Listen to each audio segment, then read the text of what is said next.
All right. 15, 20 minutes. Then we'll go for questions. We'll start with the advisors and faculty to ask questions. But everyone, please feel free to ask questions and participate in, fill in the conversation.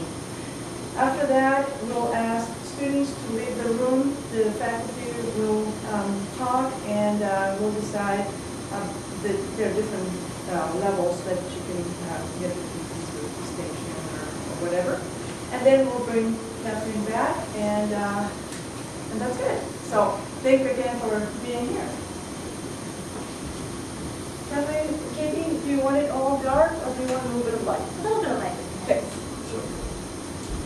Is it okay now? You can't see it, Oh, that's okay. I'll just. but they'll be able to see you. No worries. I can open the window there and then turn the light off. I'm pretty good, so you guys can read it, right? That's what matters. All right. Good morning. Thank you, everybody, for being here today. Let's go ahead and get started. I want to explain to you why I chose to study Afghanistan. The first reason is because it's one of the most visible models of democratization going on in the world today. Right now, the world political order is going through a movement called fourth wave democracy, wherein the democratic nations are coming through and attempting to bring the less developed nations up by democratizing them. Afghanistan is a prime example of this. In Afghanistan, grassroots democracy has actually tried to generate itself in the past. Those of you in history, the thesis, you can see through the historical examples that they did attempt to establish a republic in the later part of the 20th century, and they have tried to work through their issues democratically in the past. Afghanistan has a very strong history of being occupied and influenced. In ancient history, it was the primary trade route between the East and the West. Afghanistan owns the pass that goes through the Hindu Kush Mountains. And it's also been occupied by Great Britain, the Soviet Union, and now the United States. So it's definitely had the opportunity to go through a lot of different political influences.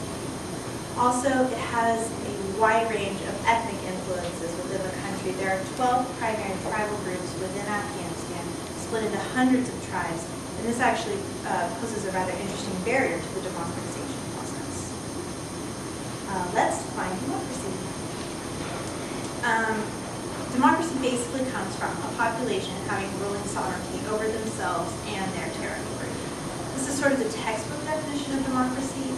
I've worked with my three main theorists, Roldo Monk, and then Linz and Stephan, who worked in a team.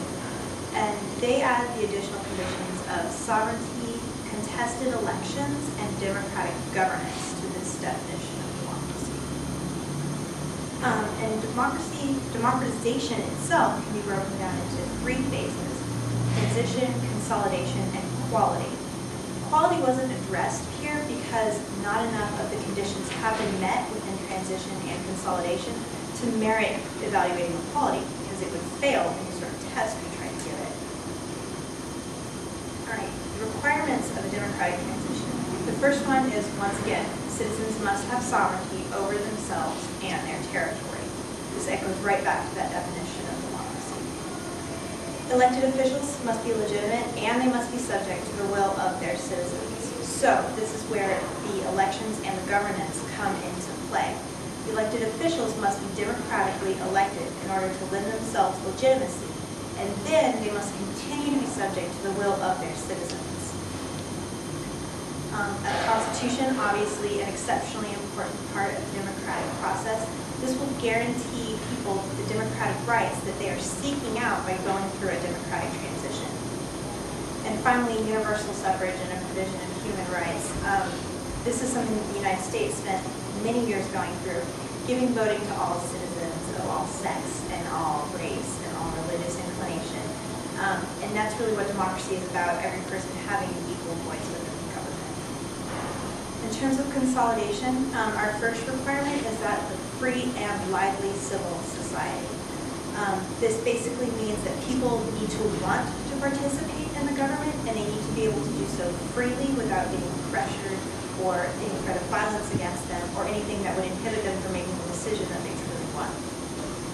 The next is an autonomous political society, and I emphasize autonomous here, which may sound contradictory to the second point in transition, but but it's not. If the government is not able to govern the people, then there's no point in electing them. They do need to be subject to the will of the people, but they also need to have a way to implement what the people vote for without having to change their decisions every 5 seconds. The next is a working rule of law. This is usually implemented through a constitution. As we discussed in the last point, it's the same sort of thing where you do want to look for something that will guarantee that if rights are violated, there is a judicial system to evaluate that in a way to bring the rights back into effectiveness.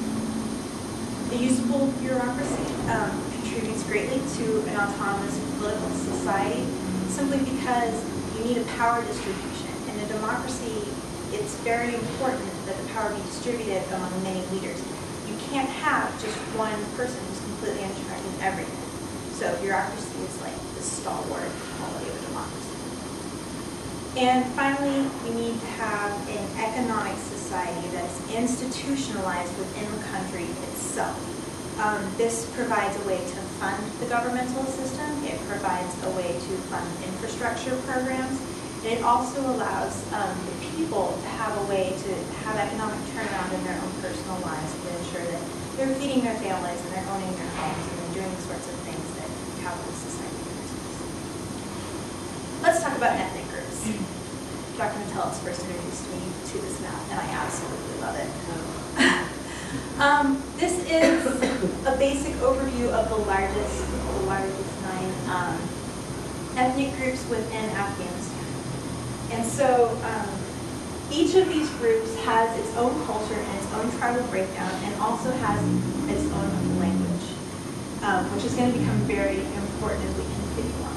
But the most important group to notice is here, the brown region, which is the Pashtuns. All along this southern border is Pakistan.